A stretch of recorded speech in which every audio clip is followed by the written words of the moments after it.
اور جو میں روایت پیش کر رہا ہوں کہ اس میں نبی صلی اللہ علیہ وسلم جب تشریف لائے دن کے اندر بہت زیادہ گرمی تھی، آپ نے فرمایا کوئی غیر تو نہیں ہے؟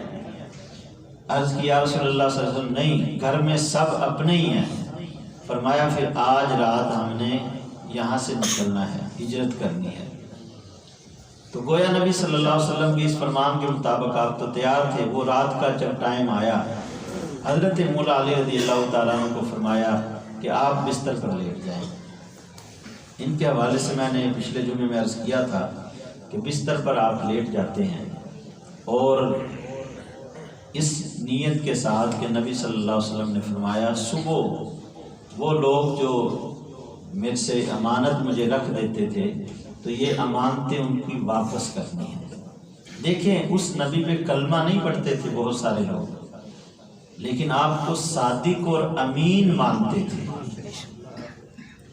کلمہ ابھی نہیں پڑھا تھا بہت سارے لوگوں نے، لیکن صادق اور امین نبی صلی اللہ علیہ وسلم اعلان نبوت سے پہلے ہی مشہور تھے کہ یہ شخص جو ہے صادق یعنی سچے بھی ہیں اور ایمانت دار ہیں، امانت میں خیانت نہیں کرتے۔ ہمارے ہاں آپ دیکھیں گولڈ گھر میں پڑا ہو تو کوشش کرتے ہیں بینک میں رکھوا دیں یا اس کو تجوری میں کہیں لاک اپ میں لگا کے رکھتے ہیں کہ یہاں سیف رہے۔ تو اس وقت جو قیمتی سامان تھا نا وہ نبی صلی اللہ علیہ وسلم کی بارگاہ میں وہ امانتاً رکھ دیتے تھے کہ آپ صلی اللہ علیہ وسلم آپ حفاظت سے رکھ لیں گے اور ہم لے لیں گے، اور انہوں نے یقین تھا کہ اس میں امانت میں خیانت نہیں ہوگی۔ یہی وجہ تھی کہ نبی صلی اللہ علیہ وسلم ہجرت سے پہلے سارا یہ ارشاد فرما گئے کہ فلاں فلاں کی یہ امانتیں ہیں علی، یہ امانتیں ان کو واپس کر کے تم بھی آ جانا۔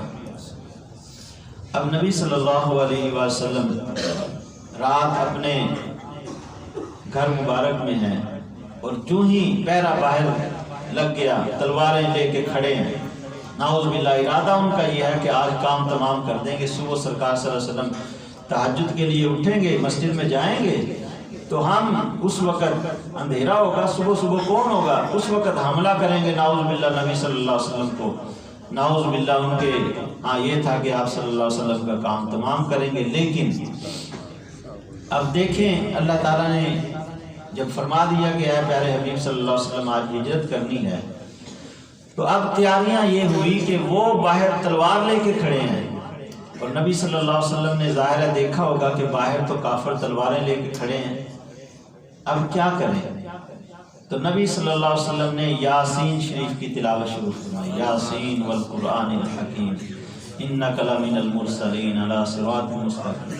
آپ نے یہ یاسین کی تلاوت شروع فرمائی نا اور ایک مٹی اس میں لے لی اور ایسے پھینکی۔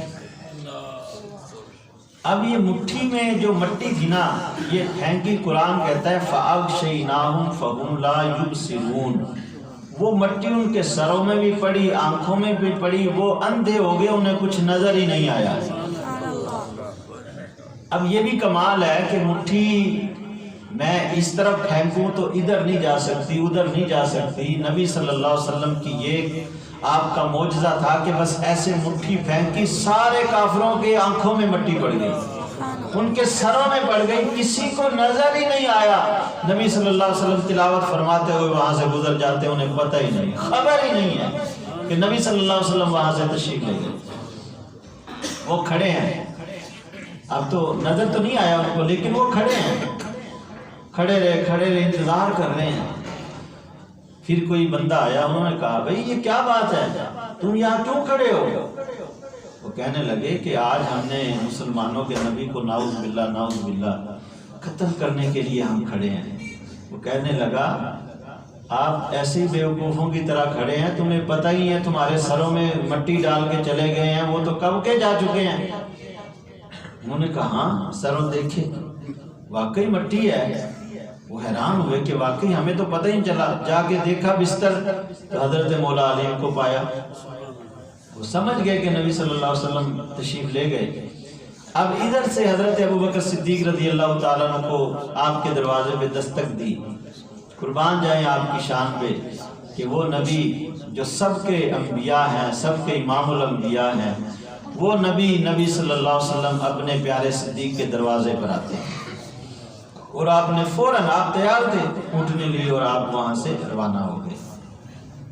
اب یہ بھی عجیب سفر تھا جس میں نبی صلی اللہ علیہ وسلم کا ساتھی سیدنا صدیق اکبر رضی اللہ تعالیٰ عنہ تھے۔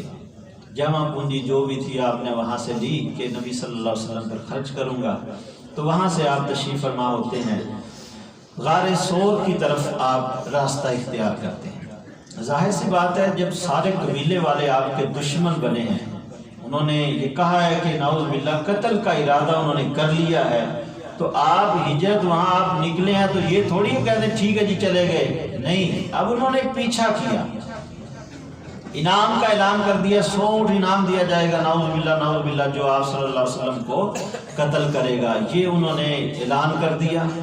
صبح ہوئی، پتہ چل گیا کہ چلے گئے ہیں آپ صلی اللہ علیہ وسلم۔ اب تلاش کرنے کے لیے بڑے لوگ نکلے۔ حضرت صدیق اکبر رضی اللہ تعالیٰ عنہ آپ نبی صلی اللہ علیہ وسلم کو لے کر جا رہے ہیں غار ثور کی طرف۔ اب وہ غار ثور جو احباب مکہ شریف گئے ہیں، انہیں پتہ ہے کہ غار ثور کتنا اونچا ہے اور جانے کے لیے تقریباً 3 گھنٹے لگتے ہیں۔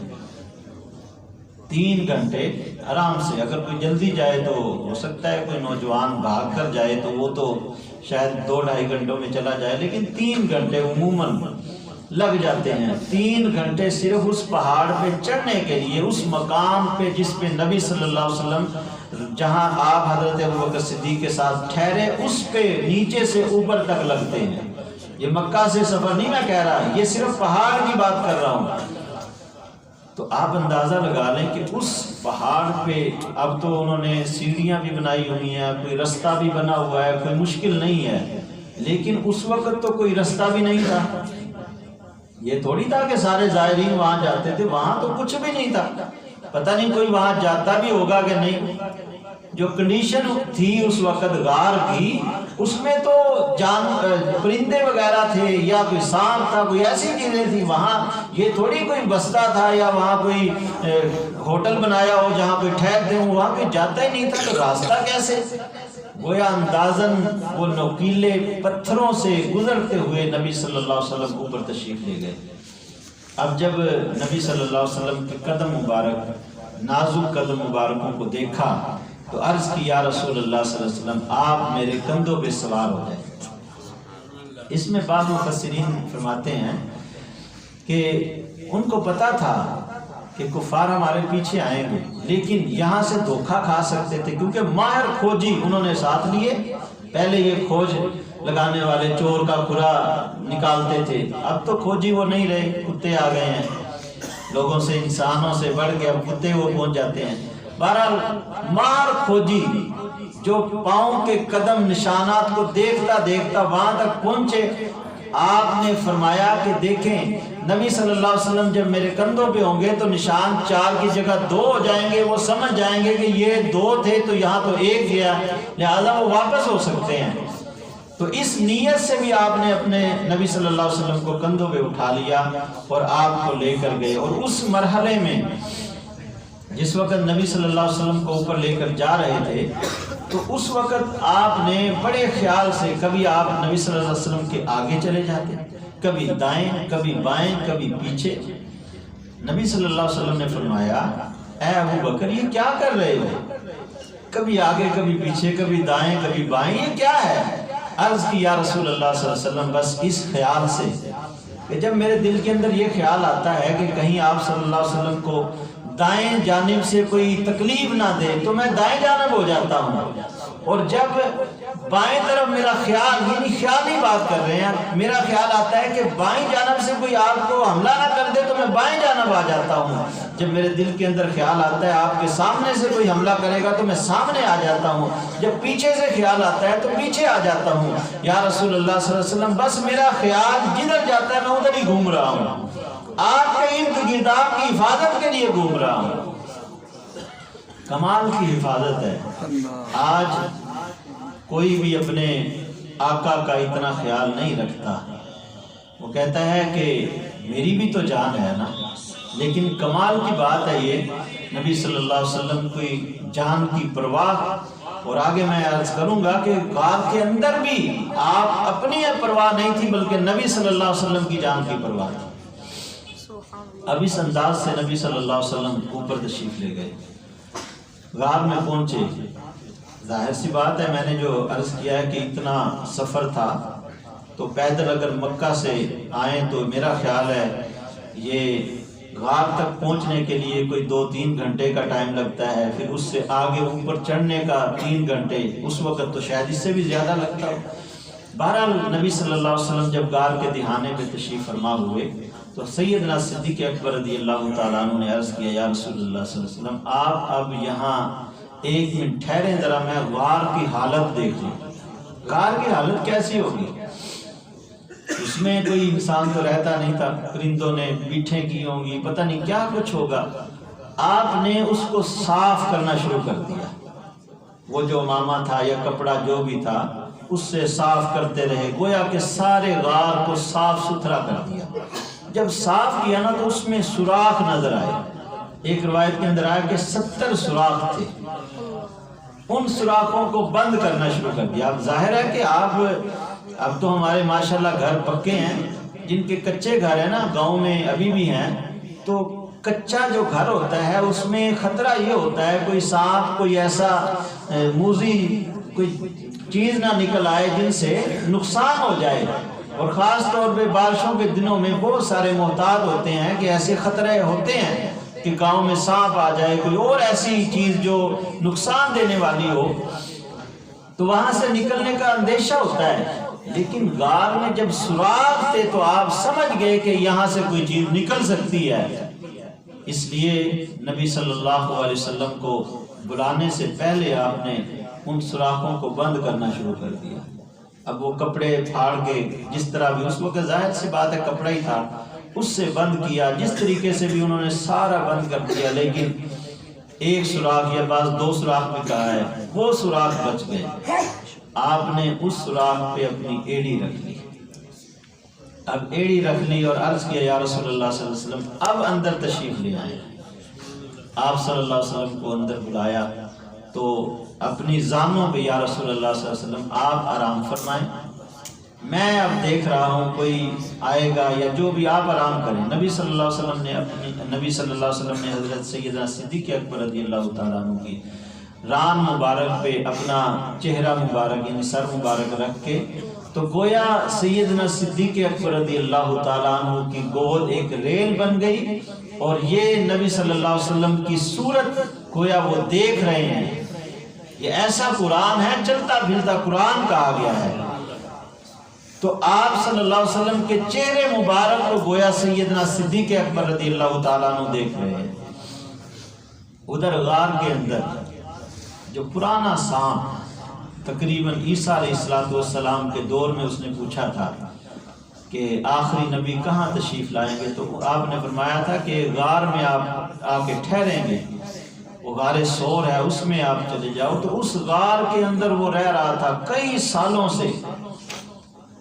جب اسے خوشبو مصطفیٰ آئی، کمال کی بات ہے کہ صحابہ کا یہ ایک عقیدہ تھا کہ نبی صلی اللہ علیہ وسلم کو جب تلاش کرنا ہوتا تھا تو مدینہ پاک کی گلیوں میں آپ کی خوشبو سونگتے سونگتے سرکار کے پاس چلے جاتے تھے۔ اور اس سانپ نے بھی جو اتنے سالوں سے انتظار کر رہا تھا، جب نبی صلی اللہ علیہ وسلم کی خوشبو آئی تو اس نے بھی سوچا کہ آج تو محبوب آ گئے ہیں، زیارت کرنی ہے۔ نکلنے کے لیے اس نے راستے جو سوراخ کیے ہوئے تھے سارے سوراخ بند۔ نعرہ تکبیر، نعرہ رسالت، نعرہ حیدری، محمد مصطفیٰ، مرحبا مرحبا، سارے سوراخ بند ہیں۔ لیکن ایک سوراخ میں ایسا محسوس ہوا کہ یہاں کوئی انسان کا پاؤں ہے، اس نے سانپ نے ڈسنا شروع کر دیا۔ اب سانپ ڈس رہا ہے، اور ظاہر سی بات ہے سانپ کا نام سن کے انسان کانپ جاتا ہے، اور جہاں غار ہو اور آپ کو پتہ ہے کہ وہاں سانپ وغیرہ ہوتے ہیں تو کوئی معمولی چھوٹے موٹے سانپ نہیں ہیں، ناگ ہو اور ناگ کا نام سن کے ہی انسان کانپ جاتا ہے کہ ہیں سانپ، اتنا خوف پیدا ہو جاتا ہے۔ صرف دیکھنے سے ہی سامنے ہے تو خوف پیدا ہو جاتا ہے۔ کمال کی بات ہے سیدنا صدیق اکبر رضی اللہ تعالیٰ عنہ کو سانپ ڈس رہا ہے لیکن اپنی ایڑی کو نہیں ہٹایا، اور پتہ ہے کہ کاٹ رہی ہے، زہریلا ہے، درد ہے اس کا، لیکن آپ نے برداشت کیا ہے، اور ایسا برداشت کیا ہے کہ آواز نہیں نکالی لیکن آنکھوں سے آنسو نکل آیا، اور وہ آنسو قربان جائیں اس آنسو پہ جو چہرہ مصطفیٰ پر پڑا ہے۔ کتنا خوش قسمت وہ آنسو ہوگا کہ جو آنسو نبی صلی اللہ علیہ وسلم کے چہرے مبارک پر گرا۔ فرمایا اے ابو بکر کیا ہوا ہے؟ عرض کیا یا رسول اللہ صلی اللہ علیہ وسلم کوئی چیز ڈس رہی ہے۔ فرمایا پیچھے ہٹا آنے دو۔ جب سانپ آیا تو اس نے سلام کیا، سلام سرکار کو سلام کیا، یا رسول اللہ صلی اللہ علیہ وسلم میں بڑے عرصے سے آپ کے انتظار میں تھا، کاش آپ تشریف لائیں اور آپ کی زیارت کروں۔ میں صدیق کو کیوں کاٹا ہے؟ تو آ گیا لیکن صدیق کو کیوں کاٹا ہے؟ اس کو کیوں ڈسا؟ یا رسول اللہ اس کے علاوہ کوئی حل ہی نہیں تھا، میں نے تو بڑے رستے رکھے ہوئے تھے کہ اس رستے سے آ جاؤں، سارے ہی بند کر دیے، ایک ہی رستہ تھا جس سے میں آیا ہوں، کاٹ رہا تھا کہ شاید اسی سے رستہ مل جائے، مجھے نہیں پتا تھا کہ یہ تو آپ کا وفادار ہے، لیکن باہر بھی آنا تھا تو اس لیے میں کاٹ رہا تھا۔ تو سیدنا صدیق اکبر رضی اللہ تعالیٰ عنہ آپ کے جو پاؤں مبارک پہ جہاں سانپ نے کاٹا تھا، نبی صلی اللہ علیہ وسلم نے لعاب دہن لگایا، بالکل شفا مل گئی۔